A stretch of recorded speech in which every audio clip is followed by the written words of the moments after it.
നിയമസഭാ സമ്മേളനത്തിന് ഇന്നലെ തുടക്കമായി. ആദ്യ ദിനത്തിൽ ചരമോപചാരം അർപ്പിച്ച സഭ ഏതാണ്ട് നിമിഷങ്ങൾക്കകം പിരിയുന്ന ഒരു കാഴ്ച നമ്മൾ കണ്ടു.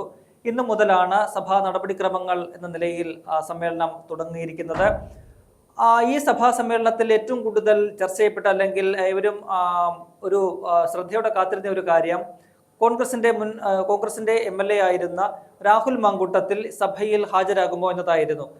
മുൻപ് അദ്ദേഹം കോൺഗ്രസിന്റെ MLA ആയിരുന്നു. ഇപ്പോൾ അദ്ദേഹം ഈ പീഡന പരാതിയുമായി ബന്ധപ്പെട്ട് അദ്ദേഹത്തെ സസ്പെൻഡ് ചെയ്തതിനാൽ അദ്ദേഹം കോൺഗ്രസിന്റെ MLA അല്ല, ഒരു സ്വതന്ത്ര MLA എന്ന നിലയിലാണ് അദ്ദേഹം ഇപ്പോൾ ഉള്ളത്.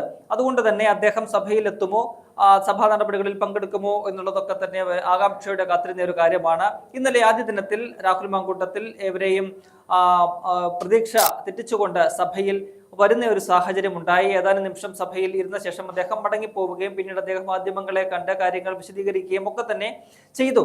ഇന്നലെ സഭയിൽ രാഹുൽ മാങ്കൂട്ടത്തിൽ എത്തിയപ്പോൾ സ്വാഭാവികമായിട്ടും മാധ്യമങ്ങളൊക്കെ തന്നെ ഉറഞ്ഞു തുള്ളുകയും അത് കോൺഗ്രസിനെതിരായിട്ടുള്ള ഒരു ആയുധമാക്കി മാറ്റുകയും ചെയ്തു. അത് കോൺഗ്രസ് നേതൃത്വത്തെ വെല്ലുവിളിച്ചുകൊണ്ടാണ് രാഹുൽ മാങ്കൂട്ടം സഭയിലെത്തിയത്. കോൺഗ്രസ് നേതൃത്വത്തിന് തിരിച്ചടിയാണ്, സഭയിൽ VD സതീശനെതിരായിട്ടുള്ള ഒരു നീക്കമാണ് എന്നൊക്കെയാണ് മാധ്യമങ്ങൾ അതിനെ വിശകലനം ചെയ്തത്. അത് ഏത് അർത്ഥത്തിലാണ് എന്ന് മനസ്സിലാകുന്നില്ല. കാരണം ഒരു പാർട്ടിയിൽ നിന്നും സസ്പെൻഡ് ചെയ്യപ്പെട്ട ഒരു നേതാവാണ് രാഹുൽ മാങ്കൂട്ടത്തിൽ. അദ്ദേഹം MLA പദവി ഉണ്ടെങ്കിൽ പോലും അദ്ദേഹത്തിന് കോൺഗ്രസുമായിട്ടോ അല്ലെങ്കിൽ പാർലമെന്ററി പാർട്ടിയുമായിട്ടോ യാതൊരു ബന്ധവുമില്ല. അതുകൊണ്ട് തന്നെ നിയമസഭയിൽ അദ്ദേഹത്തിന് പ്രത്യേക ബ്ലോക്ക് അനുവദിക്കണം എന്ന് ആവശ്യപ്പെട്ടുകൊണ്ട് ഈ സഭാ സമ്മേളനം തുടങ്ങുന്നതിന് തലേ ദിവസം തന്നെ പ്രതിപക്ഷ നേതാവ്, അതായത് കോൺഗ്രസിന്റെ പാർലമെന്ററി പാർട്ടി നേതാവായ VD സതീശൻ സ്പീക്കർക്ക് കത്ത് നൽകിയത്. ഇത്തരത്തിൽ രാഹുൽ മാങ്കൂട്ടത്തിനെ പാർട്ടിയിൽ നിന്നും സസ്പെൻഡ് ചെയ്തിട്ടുണ്ട് എന്ന് അറിയിച്ചുകൊണ്ടുള്ള ഒരു കത്താണ് സ്പീക്കർക്ക് നൽകിയത്. അതിന്റെ അർത്ഥം എന്ന് പറയുന്നത് ഇങ്ങനെ ഒരു നേതാവിനെതിരെ ഞങ്ങൾ നടപടിയെടുത്തിരിക്കുന്നു, ഒരു MLA-ക്കെതിരെ ഞങ്ങൾ നടപടിയെടുത്തിരിക്കുന്നു, അതുകൊണ്ട് ഞങ്ങളുടെ ബ്ലോക്കിൽ ഇരിക്കാൻ സാധ്യമല്ല, അതിന് ഒരു പരിഹാരം കണ്ടെത്തി മറ്റൊരു സീറ്റ് രാഹുൽ മാങ്കൂട്ടത്തിന് അനുവദിക്കണം എന്ന് വ്യക്തമാക്കാൻ വേണ്ടിയിട്ടാണ് അത്തരമൊരു കത്ത് കൊടുത്തത്. അതിന്റെ അടിസ്ഥാനത്തിൽ രാഹുലിന് പ്രതിപക്ഷ നിരയിലെ ഏറ്റവും പുറകിലെ സീറ്റ് ഒരു പ്രത്യേക ബ്ലോക്കായിട്ട് അനുവദിച്ചു കൊടുക്കുകയും ചെയ്തു. അവിടെയാണ് ഇന്നലെ രാഹുൽ മാങ്കൂട്ടത്തിൽ സഭയിൽ വന്നപ്പോൾ ഇരുന്നത്. അവിടെ ഇരുന്ന് കുറച്ചു നേരം കഴിഞ്ഞപ്പോൾ അദ്ദേഹം പോവുകയും ചെയ്തു. ഈ വിഷയവും വലിയ രീതിയിൽ ഈ പറയുന്നത് പോലെ കോൺഗ്രസിനെതിരെ ഒരു ആയുധമാക്കി പിന്നീട് മാധ്യമങ്ങൾ ചർച്ച ചെയ്തു.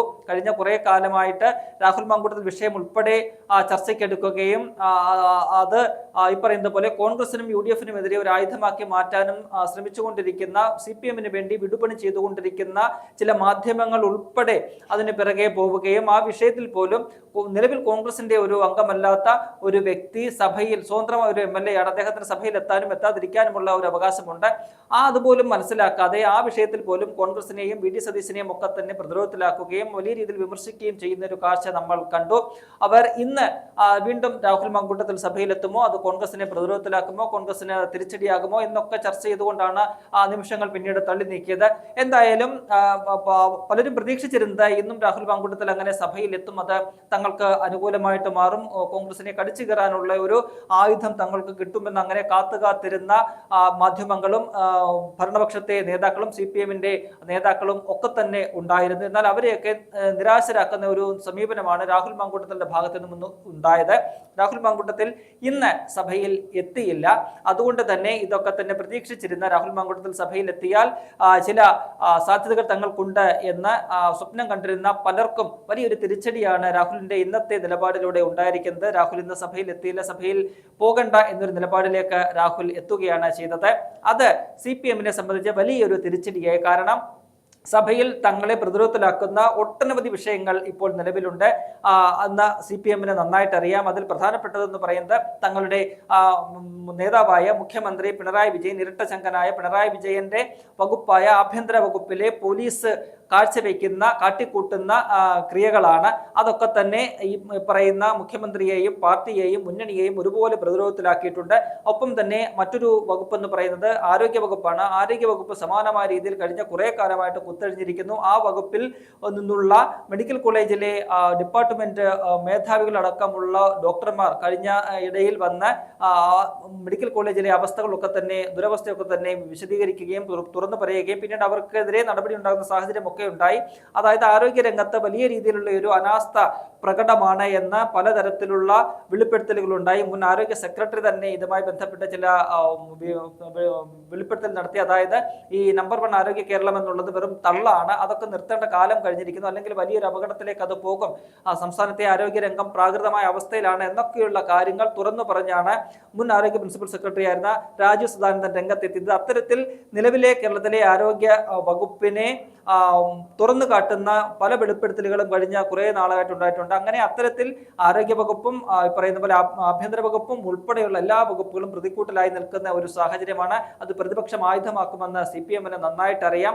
ആ സാഹചര്യത്തിൽ രാഹുൽ മാങ്കൂട്ടത്തിൽ ഈ പറയുന്ന പോലെ സ്ത്രീ പീഡനവുമായി ബന്ധപ്പെട്ട് ആരോപണങ്ങൾ നേരിട്ടിരിക്കുന്ന ഒരു വ്യക്തി, ഒരു MLA, പ്രതിപക്ഷത്തെ ഒരു MLA, കോൺഗ്രസിന്റെ ഒരു MLA, പ്രത്യേകിച്ചും നേരത്തെ പിണറായി വിജയനെയൊക്കെ തന്നെ മുഖത്ത് നോക്കി വിമർശിച്ചിട്ടുള്ള എടോ വിജയ എന്ന് വിളിച്ചിട്ടുള്ള MLA രാഹുൽ മാങ്കൂട്ടത്തിൽ, അയാൾ ഈ സഭയിലേക്ക് എത്തിക്കഴിഞ്ഞാൽ അത് തങ്ങൾക്ക് ഒരു ആയുധമാണ്, ഒരു മറു ആയുധമാണ്, അതെടുത്ത് പ്രയോഗിക്കാം, തങ്ങൾ പ്രതിരോധത്തിലായിരിക്കുന്ന വിഷയങ്ങളൊക്കെ തന്നെ മറയ്ക്കാനായിട്ട് രാഹുൽ മാങ്കൂട്ടം എന്ന വിഷയം തങ്ങൾക്ക് ഉപയോഗിക്കാം എന്ന ഒരു വ്യാമോഹത്തിലായിരുന്നു CPM ഉണ്ടായിരുന്നത്. എന്നാൽ ആ വ്യാമോഹമെല്ലാം തന്നെ തകർത്ത് കളയുന്ന ഒരു സമീപനമാണ് രാഹുൽ മാങ്കൂട്ടത്തിൽ ഇന്ന് നടത്തിയത്. ഒരു സർജിക്കൽ സ്ട്രൈക്ക് എന്ന് നമുക്ക് പറയാവുന്ന രീതിയിലുള്ള ഒരു തീരുമാനമാണ് രാഹുൽ എടുത്തത്. അത് രാഹുൽ തന്റെ വിവേകപൂർവമായ ഒരു തീരുമാനമാണ്. പ്രത്യേകിച്ചും ഇത്തരത്തിൽ താനുമായി ബന്ധപ്പെട്ടുണ്ടാകുന്ന ഏത് നീക്കവും കോൺഗ്രസിനും UDF-നും പ്രതികൂലമാകും, അല്ലെങ്കിൽ അവരെ അടിക്കാനുള്ള ഒരു വടിയായിട്ട് എതിർപക്ഷം ഉപയോഗിക്കുമെന്ന വ്യക്തമായ ധാരണയുള്ള ഒരു വ്യക്തിയാണ് രാഹുൽ മാങ്കൂട്ടത്തിൽ. അതുകൂടി തിരിച്ചറിഞ്ഞുകൊണ്ടാണ് ഇപ്പോൾ താൻ കോൺഗ്രസിന്റെ ഭാഗമല്ലെങ്കിൽ കൂടിയും, ഇന്നലെ അദ്ദേഹം പറഞ്ഞത് മരണം വരെ താൻ കോൺഗ്രസ്സുകാരനായിരിക്കുമെന്നാണ്.